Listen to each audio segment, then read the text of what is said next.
Hello दोस्तों, स्वागत है आप सभी का हमारे यूट्यूब चैनल पर। मैं विकास शर्मा आज आपको सीटेट का एक पुराना पेपर सोल्व करवाने वाला हूं।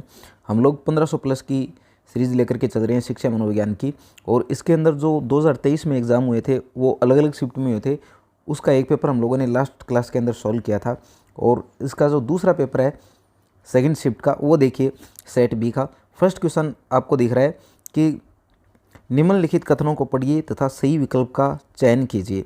कथन है, शिक्षार्थियों के बीच समालोचनात्मक चिंतन को सुगम बनाने के लिए शिक्षकों को उन्हें विविध परिस्थितियों और विभिन्न दृष्टिकोणों से अवगत कराना चाहिए। ठीक है, ये बोल रहा है कि जो विद्यार्थी है वो समालोचनात्मक चिंतन जो करते हैं, इसके लिए शिक्षक जो है उसे क्या करना चाहिए, विभिन्न परिस्थितियों और दृष्टिकोणों से अवगत कराना चाहिए। तो देखिए कारण इसका, जब विद्यार्थी विविध मतभेदों के बीच बातचीत में संलग्न होते हैं तो वो समालोचनात्मक और रचनात्मक रूप से सोचने की अपनी क्षमताओं को सीखते और समृद्ध करते हैं। ठीक है, तो ये अपने को क्या बोल रहा है कि जब इस प्रकार से विद्यार्थी सोचेंगे तो उनके सोचने की क्षमता जो है वो क्या होगी, समृद्ध होगी, और वो सीखते भी अधिक है। तो ये कथन और कारण दोनों जो है वो क्या है, सही है। तो इसका आंसर जो आ जाएगा वो क्या आ जाएगा, ये 4 नंबर ऑप्शन आ जाएगा कि जो कथन भी सही है और जो कारण दे रखा है वो कारण भी बिल्कुल सही है। ठीक है, आगे देखिए, आगे बोल रहा है निम्न में से अधिगम का प्राथमिक लक्ष्य कौन सा होना चाहिए। तो प्राथमिक लक्ष्य कौन सा होना चाहिए, समालोचनात्मक चिंतन का विकास करना, समकक्षियों के बीच प्रतिस्पर्धा, ये गलत है। तथ्यों को रटना, ये भी गलत है। यंत्रपूर्वक याद करना, ये भी गलत है। तो इसका जो सही आंसर है वो क्या होगा, समालोचनात्मक चिंतन का विकास करना, ये जो है इसका सही आंसर होगा। अगला क्वेश्चन देखिए, विद्यार्थियों की सीखने की शैलियों में विविधता को शिक्षण अधिगम प्रक्रिया में बाधा और अवरोध के रूप में देखा जाना चाहिए। तो ये गलत है, बाधा और अवरोध के रूप में नहीं देखना चाहिए।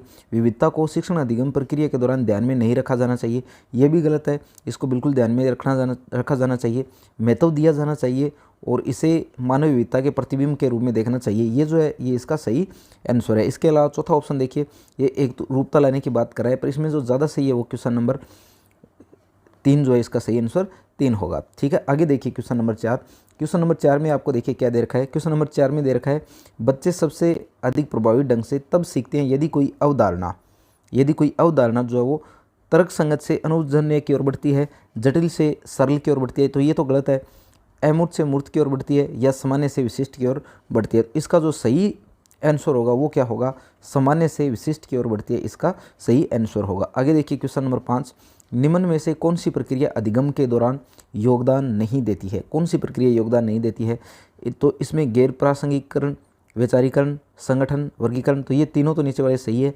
ये जो है गैर प्रासंगिकरण जो है इसमें योगदान नहीं देती है। छठा क्वेश्चन देखिए, बच्चों में समस्या समाधान कौशल को बढ़ाने के लिए निम्न में से कौन सा प्रभावी तरीका है। तो कौन सा प्रभावी तरीका है ये आप लोगों को बताना है। तरीके दे रखे हैं, देखिए कौन कौन से दे रखे हैं। उन्हें बुद्धि मंथन करने और सहज अनुमान लगाने के अवसर देने चाहिए, तो ये सही है। इसके अलावा समस्याओं को तैयार समाधान उपलब्ध करवाना, तो ये जो है ये गलत है। ठीक है, आगे देखिए, स्वतंत्र चिंतन को हतोत्साहित करना, ये भी गलत है। इसके बाद जो चौथा दे रखा है, कठिन समस्याओं को बचने के लिए प्रोत्साहित करना, तो बचना जो समस्या का समाधान नहीं होगा। तो इसमें जो सही आंसर होगा वो क्या होगा, 1 नंबर होगा। उन्हें बुद्धि मंथन करने और सहज अनुमान लगाने के अवसर प्रदान करने चाहिए। 7वां देखिए, अनुभवात्मक अधिगम किस पर बल देता है। एक प्रक्रिया के बजाय अधिगम को उत्पाद के रूप में देखने पर। इसके अलावा आलोचनात्मक प्रतिबिंबन के महत्व पर। इसके अलावा बच्चों के अधिगम पर शिक्षक के नियंत्रण पर, तो ये तो गलत है। सीखने में पुनर्बलन की भूमिका पर।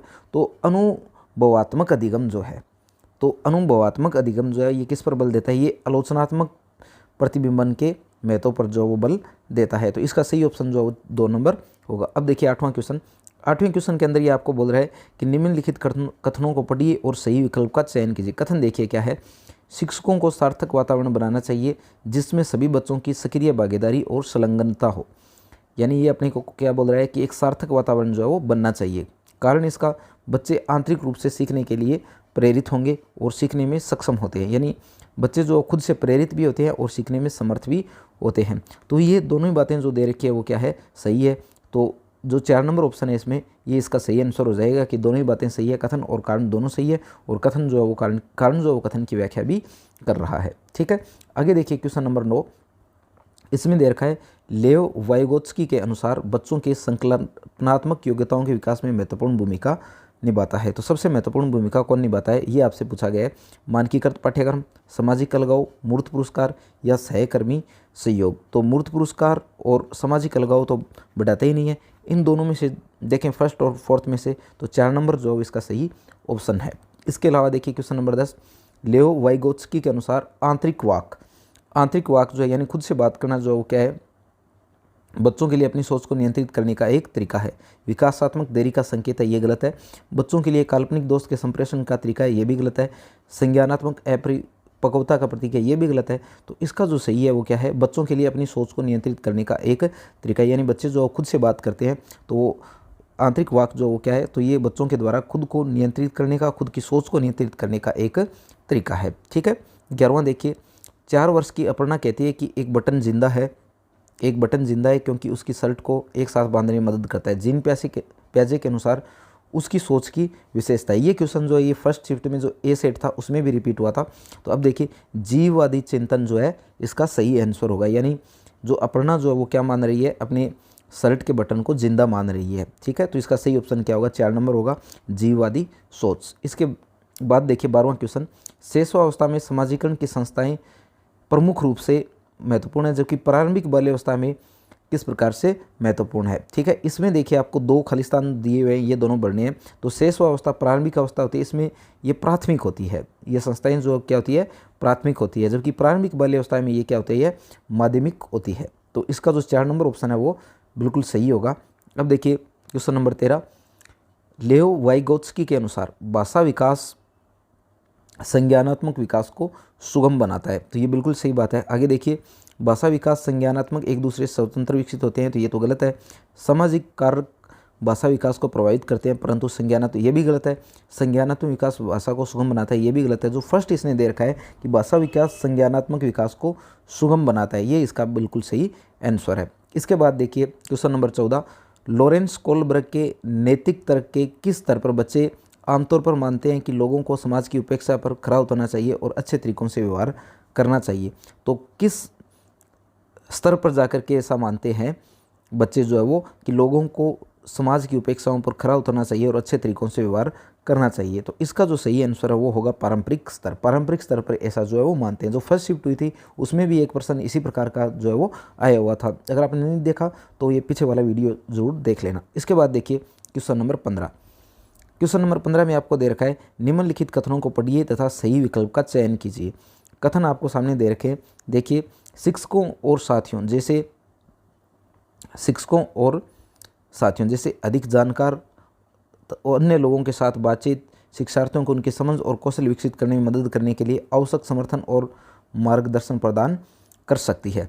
यानी बातचीत की बात कर रहा है ये कि जो बातचीत है वो किस में योगदान दे सकती है। तो योगदान के अंदर ये आपको बोल रहा है कि आवश्यक समर्थन और मार्गदर्शन प्रदान जो है वो कर सकती है। ठीक है।